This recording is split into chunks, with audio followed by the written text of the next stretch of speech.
नमस्कार, आप देख रहे हैं बीडीएफ न्यूज की क्राइम सीरीज खलनायक, जिसमें हम आपको सुनाते हैं अपराध जगत की कहानियां।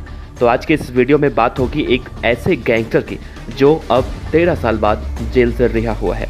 नाम है ब्रजेश सिंह, जिसकी एक जमाने में उत्तर प्रदेश के पूर्वांचल में तूती बोलती थी और उसका सबसे बड़ा दुश्मन था मुख्तार अंसारी, जो आज योगी बाबा के राज में जेल की काल कोठरी में करवटें बदल रहा है। लेकिन कहा जाता है कि ब्रजेश सिंह को गैंगस्टर बनाने में मुख्तार अंसारी का बहुत बड़ा हाथ था। अगर ब्रजेश सिंह के पिता को नहीं मरवाया गया होता तो ब्रजेश सिंह, जो कि एक सीधा साधा लड़का था, वो गैंगस्टर ना बनता।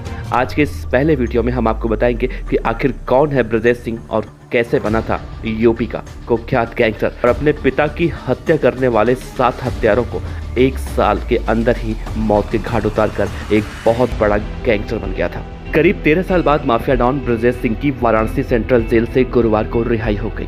अब ब्रजेश सिंह एक आम आदमी की जिंदगी जिएगा, लेकिन ब्रजेश सिंह की पूरी जिंदगी किसी फिल्मी कहानी से कम नहीं है। बॉलीवुड की फिल्मों में आपने देखा होगा कि कैसे 12वीं की परीक्षा पास कर कॉलेज में अपने सपनों को पूरा करने के लिए जाने वाला नौजवान गैंगस्टर बनता है। अरुण सिंह उर्फ ब्रजेश सिंह की कहानी कुछ ऐसी है। उत्तर प्रदेश के बनारस के धौरहरा गांव के संभ्रांत किसान और स्थानीय नेता रविंद्रनाथ सिंह के बेटे अरुण सिंह ने 12वीं की परीक्षा पास की तो वो भी अपने पिता के सपनों को पूरा करने के लिए आगे की पढ़ाई करने लगा और बीएससी में एडमिशन लिया। रविंद्रनाथ सिंह हर पिता की तरह चाहते थे कि उनका बेटा बड़ा अफसर बने, परिवार और गाँव का नाम रोशन करे।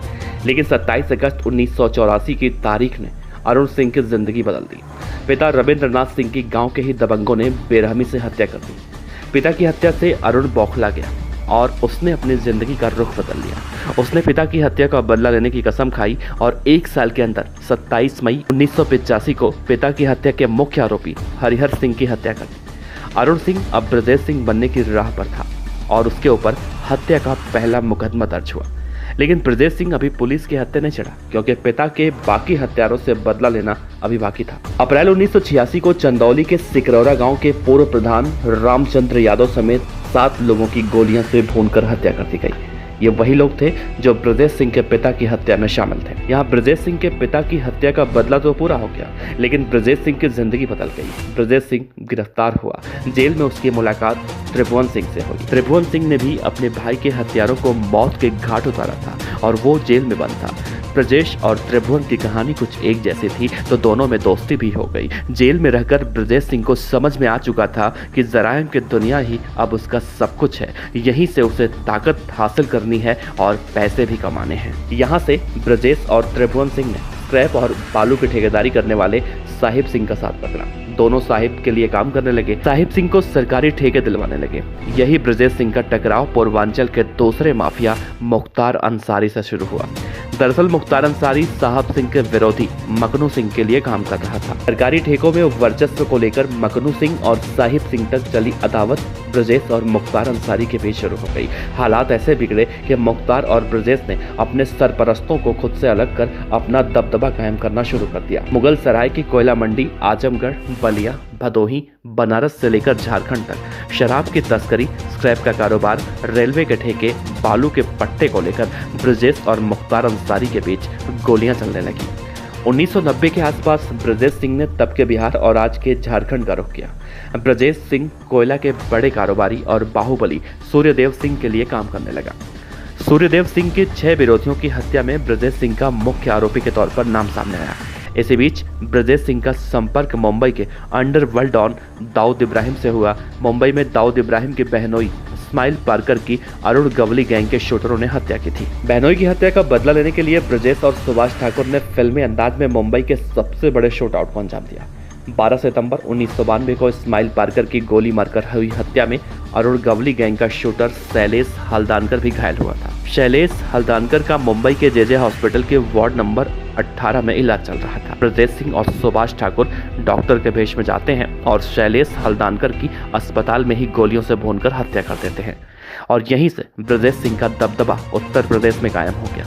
क्योंकि साथ अंडरवर्ल्ड डॉन दाऊद इब्राहिम का मिल चुका था, लेकिन यूपी में विरोधी मुख्तार अंसारी का कद लगातार बढ़ता जा रहा था। मुख्तार अंसारी ने राजनीति का रास्ता अपनाकर अपने वजूद को बड़ा कर लिया और ब्रजेश सिंह पर कानूनी शिकंजा कसा जाने लगा। जुलाई 2001 में मऊ से विधायक हो चुके मुख्तार अंसारी पर गाजीपुर के मोहम्मदाबाद के उसर चट्टे इलाके में ब्रजेश सिंह ने मुख्तार अंसारी पर हमला बोल दिया, जिसमें मुख्तार अंसारी और उसका गन्नर घायल हुआ और बाद में गन्नर की मौत हो गई। नवंबर 2005 में बीजेपी विधायक कृष्णानंद राय की हत्या ने मुख्तार अंसारी के वजूद को प्रदेश में सबसे बड़ा कर दिया और ब्रजेश सिंह को अंडरग्राउंड होना पड़ा। ब्रजेश सिंह पर उत्तर प्रदेश पुलिस ने 5 लाख रुपए का इनाम रखा और साल 2008 में दिल्ली पुलिस की स्पेशल सेल ने ब्रजेश सिंह को उड़ीसा के भुवनेश्वर से गिरफ्तार कर लिया। यूपी छोड़ने के बाद ब्रजेश सिंह उड़ीसा में एक कारोबारी के तौर पर रहने लगा था। ब्रजेश सिंह की गिरफ्तारी के बाद उनके परिवार ने भी राजनीतिक वजूद को बढ़ाना शुरू कर दिया। उनके बड़े भाई उदयनाथ सिंह 2 बार एमएलसी रहे, पत्नी अन्नपूर्णा सिंह को एमएलसी बनाया। खुद ब्रजेश सिंह भी एक बार बीजेपी से एमएलसी बने और अभी हाल में ही उनकी पत्नी अन्नपूर्णा सिंह फिर से निर्दलीय प्रत्याशी के तौर पर एमएलसी बनी है। वहीं भतीजे सुशील सिंह तीसरी बार चंदौली से विधायक भी हैं।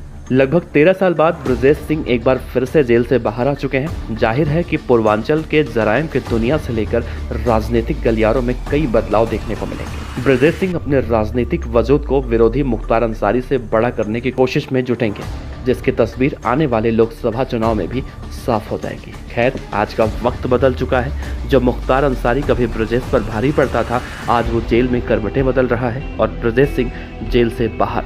ये तो पहली कड़ी थी कि कौन है ब्रजेश सिंह। अगली कड़ी में आपको ये भी बताएंगे कि अब यूपी में ब्रजेश सिंह की राह आसान नहीं होने वाली है।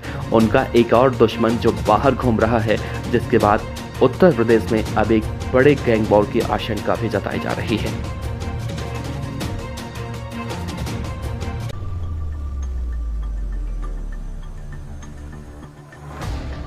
खबर अच्छी लगी हो तो लाइक कीजिए, सब्सक्राइब कीजिए, साथ ही बेल आइकन का बटन दबाइए पीडीएफ न्यूज की खबरें सबसे पहले देखने के लिए।